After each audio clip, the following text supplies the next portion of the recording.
दोस्तों, आप सभी को मेरा आदाब, नमस्कार, सत श्री अकाल।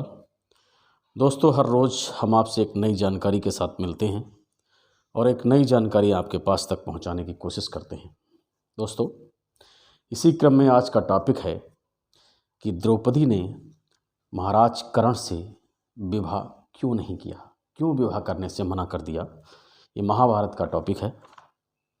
दोस्तों, महाभारत भारतवर्ष का एक विशालतम युद्ध था जिसमें धर्म और अधर्म के बीच युद्ध हुआ था। दोस्तों, महाभारत युद्ध के बारे में सैकड़ों कहानियां हैं, परंतु आज हम आपको केवल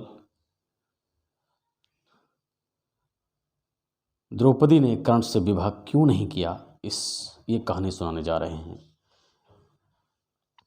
दोस्तों, जब द्रौपदी के पिता महाराज द्रौपद ने अपने राज दरबार में अर्थात द्रौपदी के स्वयंवर में देश के बड़े बड़े वीर योद्धाओं को आमंत्रित किया था, तब वहाँ वासुदेव श्री कृष्ण भी उपस्थित थे।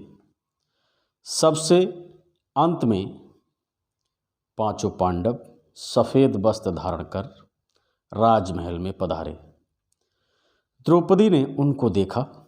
तभी उसी समय द्रौपदी के भाई युवराज ने स्वयंवर में यह प्रस्ताव रखा कि जो तैरती हुई मछली के आँख में तीर का निशाना लगा देगा, मेरी बहन द्रौपदी उसी के गले में वरमाला डालेगी। बड़े बड़े प्रतापी वीर योद्धा और राजा वहाँ उपस्थित थे। सबसे पहले दुर्योधन निशाना लगाने के लिए महाराज द्रौपद को प्रणाम कर अपने लक्ष्य की ओर बढ़े और धनुष उठाने की बहुत कोशिश की, परंतु धनुष को हिला भी ना सके और इसके बाद वापस अपने सिंहासन की ओर बढ़ गए। इसी प्रकार एक के बाद एक राजा आते रहे और धनुष उठाने की कोशिश करते रहे। ये सभी घटना भगवान श्री कृष्ण वासुदेव के समक्ष हो रही थी। एक से एक बलशाली राजा धनुष उठाने में कामयाब ना हो सके। महाराज कर्ण भी अपने लक्ष्य की ओर बढ़े और धनुष उठाने का प्रयत्न किया। इस बार महाराज कर्ण ने धनुष उठा लिया और उस पर प्रत्यंचा चढ़ाने लगे। तभी उसी क्षण वासुदेव श्री कृष्ण ने द्रौपदी की तरफ मना करने का इशारा किया। उसी क्षण द्रौपदी ने महाराज कर्ण को ठहरने को कहा और कहा कि मेरी वरमाला किसी सूद पुत्र के लिए नहीं है। उस पर कर्ण ने जवाब दिया, तब तो आपकी वरमाला प्रतीक्षा करते करते सूख जाएगी। और ये कहकर वापस अपने सिंहासन की ओर बढ़ गए।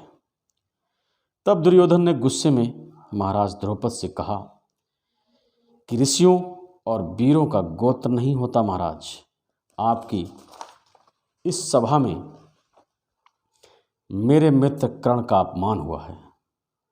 तब वहाँ उपस्थित द्रौपदी के भाई ने अपनी बहन द्रौपदी का पक्ष रखते हुए दुर्योधन को समझाने की कोशिश की।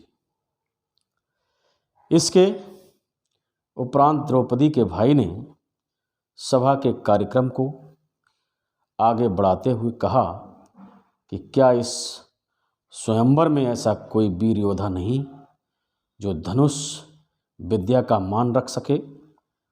तभी अर्जुन अपने बड़े भाई युधिष्ठिर से आज्ञा लेकर अपने लक्ष्य की ओर बढ़ते हैं। उसी क्षण दुर्योधन अर्जुन को ब्राह्मण समझकर कुछ कटाक्ष करता है और कहता है कि यह कार्य ब्राह्मण के बस का नहीं। अर्जुन बिना कुछ बोले महाराज द्रौपद को प्रणाम करते हैं, अपने लक्ष्य की ओर बढ़े और वहाँ रखे धनुष को प्रणाम किया। और धनुष को एक ही झटके में उठा लिया। इस पर सारे राज दरबार में जय जयकार होने लगी। अर्जुन ने धनुष पर प्रत्यंचा चढ़ाकर धनुष तैयार कर लिया, निशाना लगाने के लिए तैयार कर लिया। और कुछ ही क्षण में अर्जुन मछली की आंख में तीर का निशाना लगा देते हैं। स्वयंवर में जय जयकार होने लगती है। सभी पांडव खुशियां मनाने लगे। इस पर वहाँ बैठे कुछ राजाओं को नागवार गुजरने लगी और उन्होंने महाराज द्रौपद से तीखी बातें कर द्रौपदी से ज़बरदस्ती वरमाला पहनाने पर अड़ गए।